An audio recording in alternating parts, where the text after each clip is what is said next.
I want to circle back to Kelly Oubre because I do think if, as I said earlier, I think he's the clear fourth best guy. If all things are equal and everyone plays not even their A game, everyone plays like a B level game, Kelly will be the fourth best player on this team. And I think Kelly fits into so many different lineups because he can offer you something different depending on what you need. I wish that the jumper was more consistent, more reliable. He is on the streakier end where we saw the beginning of last season.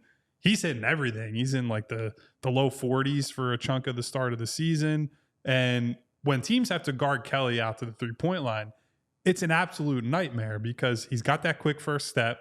He showed all throughout last season, even when teams were sagging off him and he's in a shooting slump, he can get to the rim still, get fouled. That's helping them in tough moments for the offense, whether it's starters, bench, whatever it is. He's able to sustain the offense for moments like that, slow things down the way Joel can, right? That's always a great tool to have in the kit, the ability and the willingness to play through contact, because if the other team's been running on you, scoring in transition, they're feeling themselves a little bit, especially if it's on the road, you get fouled, you quiet the crowd down, you knock down a couple, and then you can go back the other way, get set up in your half-court defense. Where, excuse me, man, I'm struggling up here today. I'm going to have to get a water between the So Kelly just has so many different things he can do, and I think based on the way Nick Nurse changed the offense and the structure last year, we saw more movement, we saw more cutting, and that suits him way more than, if Doc was still here and the idea around Joel is let's keep our spacing static.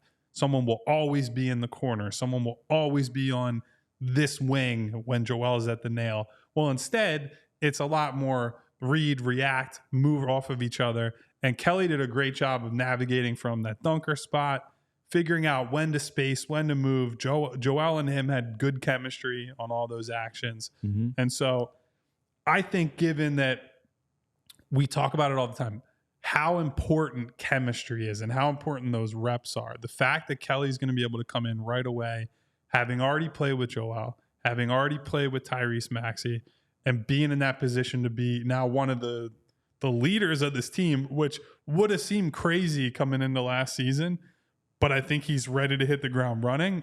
I'm expecting him to have a strong start to training camp and to preseason, and I think that will launch him pretty much right away into, solidify that top group that he's going to be a part of. Playing for the rock star that is Nick Nurse, the coach that he said, and doing it. And here's the other thing too: coming into last season, while he settled down and eventually that role was established by him, quickly became a fan favorite. It all worked out, even when he was out for that time, the first time after missing because of the off the floor stuff, that they really missed him. Yes. Fan base missed him, and understanding the importance of who he was with this. So now he's coming into year number 2.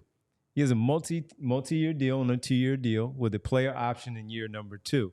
So he's not worried about anything now. He's secure in the sense of, I have a 2-year deal. If I ball out, I'm going to opt out and I'm going to get another one. Mm-hmm. So the only, of course, worried about that part of, yes, playing up to your standards and maybe even above that, and winning in the process, and you being a big part of that, you're rewarded at the end.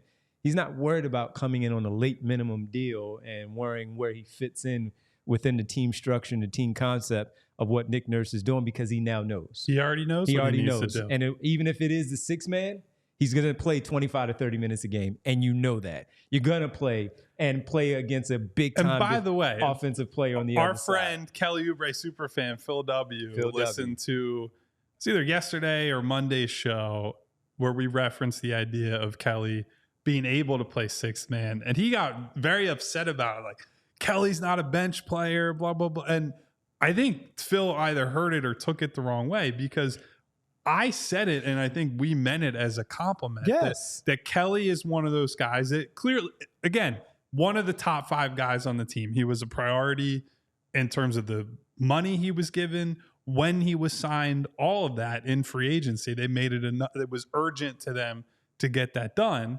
The talent level suggests that he should be there. It's just that he has a skill set that works in either scenario. That a lot of people don't have on their team.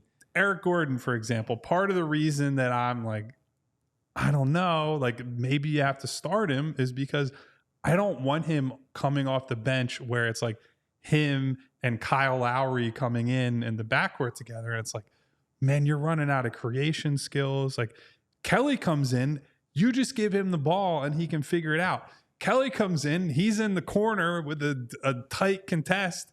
He doesn't care. He can just shoot it anyway. Just wreck shit, man. And so just do his mentality and his skill set is suited to be, whether it's with the starters and their best players, or whether it's as one of the featured guys coming off of the bench with these backup units. It's a compliment to him that I think he can do either thing.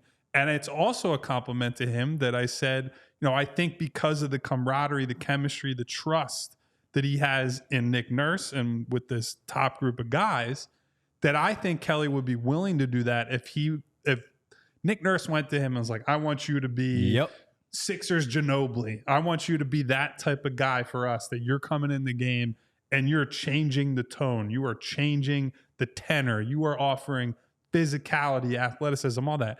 I think he would and could do that. Do I think he's going to? No, I think initially I still suspect he's going to be one of the starters, one of the closers. And I think he has absolutely earned that. So any suggestion about he might come off the bench is not, hey, Kelly is the 7th most important or best guy on the team. He is a top 5, top 6 most important player on this team. It's a recognition of his ability to get his and make an impact, even if he's with some of these bench guys that we have more questions about. And from where he was at this very time a season ago, which was the point we were talking about, to where he is now, where he is no longer a worry about this basketball team.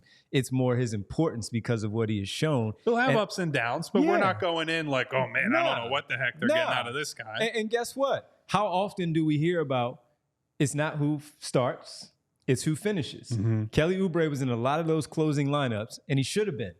He should have been because of how good he was, especially when he had that stretch of averaging like 17 to 20 a game.